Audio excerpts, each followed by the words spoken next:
السلام علیکم ورحمۃ اللہ وبرکاتہ۔ میں اکبر حسین سعودی عربیہ سے بول رہا ہوں۔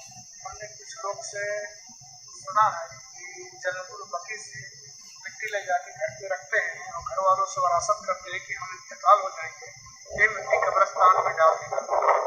یہ صحیح ہے یا غلط ہے؟ اس کا مجھے جواب چاہیے۔ السلام علیکم ورحمۃ اللہ وبرکاتہ۔ یہ ہمارے بھائی ہیں جو سوال یہ کر رہے ہیں کہ کچھ لوگ سعودی عرب سے مٹی لے کر آتے ہیں اور کسی خاص قبرستان سے اور لا کے اپنے رشتہ داروں کو دے دیتے ہیں اور یہ وصیت کرتے ہیں کہ میرے مرنے کے بعد یہ مٹی میرے قبر میں ڈال دینا، تو کیا ایسا کرنا درست ہے کہ نہیں ہے؟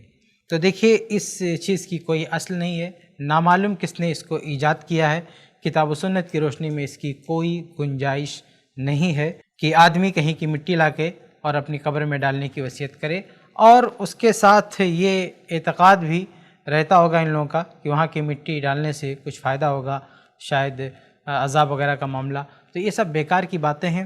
یہاں پہ دو چیز میں آپ کے سامنے واضح کروں گا۔ پہلی چیز یہ کہ اللہ کے نبی صلی اللہ علیہ وسلم کی بڑی ہی مشہور حدیث ہے، صحیح بخاری میں، صحیح مسلم میں، اما عائشہ رضی اللہ عنہا اس کی راویہ ہیں، فرماتی ہیں کہ اللہ کے نبی صلی اللہ علیہ وسلم نے ارشاد فرمایا، من عمل عملا لیس علیہ امرنا فہو رد، کہ جس نے بھی کوئی ایسا عمل کیا جس پر ہمارا حکم نہیں، یعنی جو ہمارے بتائے ہوئے طریقے کے مطابق نہیں ہے، فہو رد، تو ریجیکٹڈ ہے۔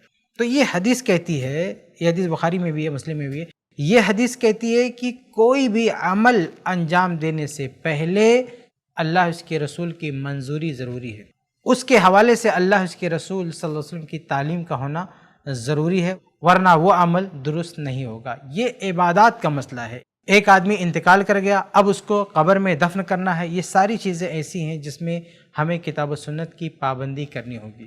اسلام نے جو طریقہ بتایا ہے تکفین کا، تدفین کا، اس طریقے سے ہم ہٹ نہیں سکتے۔ تو پہلی بات یہ کہ کتاب و سنت میں اس عمل کا کوئی ثبوت نہیں ہے، یہ پہلی بات ذہن میں رکھیں۔ اور دوسری بات یہ ہے کہ ہو سکتا ہے جو اس طرح کا عمل کر رہے ہوں ان کے ذہن میں یہ ہو کہ اگر ہم یہاں کی مٹی لائیں گے اور قبر میں رکھ دیں گے تو ہمارا عذاب ختم ہو جائے گا، ہمیں جو ہے قبر میں کوئی تکلیف نہیں ہوگی۔ تو دیکھیے، اس میں اپنے ساتھ ایک طرح کی بدگمانی بھی ہے۔ دیکھیے، ہو سکتا ہے اللہ تعالیٰ سے اچھا گمان رکھنا چاہیے، اپنے گناہوں سے ڈرنا بھی چاہیے، اور اللہ تبارک و تعالیٰ سے اچھی امید رکھنی چاہیے۔ آپ کیوں ایسا فیصلہ کر کے بیٹھے ہیں کہ قبر میں جائیں گے تو آپ کو عذاب ہی ہوگا؟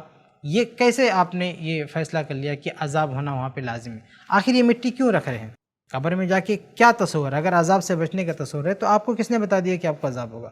بھائی، ہو سکتا ہے کہ آپ کی کوئی ایسی نیکی ہو جو اللہ تعالیٰ نے قبول کر لی ہو، آپ کے سارے گناہوں کو معاف کر دیا ہو، تو پھر اللہ تعالیٰ کے ساتھ بدگمانی کیوں کر رہے ہیں؟ آپ خوف کرنا چاہیے، سب کو اللہ سے ڈرنا چاہیے، لیکن ساتھ میں اللہ سے امید بھی نہیں چھوڑنا چاہیے۔ خوف رہے اللہ سے، اپنے گناہوں کی پکڑ ہو سکتی ہے، اور امید بھی رہے کہ اللہ تعالیٰ جنت دے گا۔ پہلے ہی سے یہ نہیں طے کر لینا چاہیے کہ وہاں عذاب ہی ہوگا، پھر اس کا بندوبست کرنا شروع کر دیں۔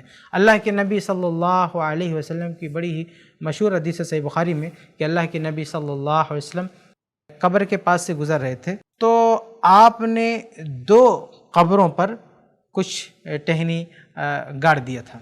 صحابہ کرام نے پوچھا کہ ایسا کیوں کیا؟ تو اللہ کے نبی صلی اللہ علیہ وسلم نے فرمایا کہ ان دونوں کو عذاب ہو رہا تھا، تو یہ جو میں نے گاڑ دیا ہے ٹہنی، ہو سکتا ہے کہ اس سے ان کا عذاب ہلکا ہو جائے۔ تو دیکھیے، اس حدیث میں اللہ کے نبی صلی اللہ علیہ وسلم نے جو کچھ کیا ہے وہ اصل میں اللہ کے نبی صلی اللہ علیہ وسلم کی شفاعت ہے، آپ کی شفاعت کی وجہ سے وہ عذاب ہلکا ہو گیا۔ تو جب صحابہ کرام نے پوچھا کہ آپ نے ایسا کیوں کیا، تو آپ صلی اللہ علیہ وسلم نے فرمایا کہ ان دونوں کو عذاب ہو رہا تھا، اور کوئی بہت بڑا گناہ ان لوگوں نے نہیں کیا تھا۔ ایک تھا پیشاب کے چھینٹوں سے نہیں بچتا تھا، اور دوسرا تھا جو چغلی غیبت کیا کرتا تھا، اس کی وجہ سے ان دونوں کو عذاب ہو رہا تھا۔ تو یہ جو ٹہنی میں نے گاڑ دی ہے، تو جب تک یہ ہری بھری رہے گی تب تک کہ ان کے عذاب میں تخفیف ہوگی۔ اس حدیث میں ذرا اس پہلو پر غور کیجئے کہ اللہ کے نبی صلی اللہ علیہ وسلم کو جب پتہ چل گیا کہ ان کو عذاب ہو رہا ہے تو آپ نے اس عذاب کی تخفیف کے لیے کچھ کیا، یعنی وہ ٹہنی وغیرہ گاڑی۔ تو اس سے یہ پتہ چلتا ہے کہ جب آپ سے ہم کو جہاں نہیں بتایا گیا، جس قبر کے بارے میں ایسا کچھ نہیں پتہ تھا، اس قبر کے بارے میں اللہ کے نبی صلی اللہ علیہ وسلم نے اس طرح کا کوئی کام نہیں کیا کہ ٹہنی گاڑ دیں، کچھ کر دیں، جبکہ آپ صلی اللہ علیہ وسلم نے ایک جگہ کیا ہے، لیکن دوسرے قبروں کے ساتھ آپ صلی اللہ علیہ وسلم نے ایسا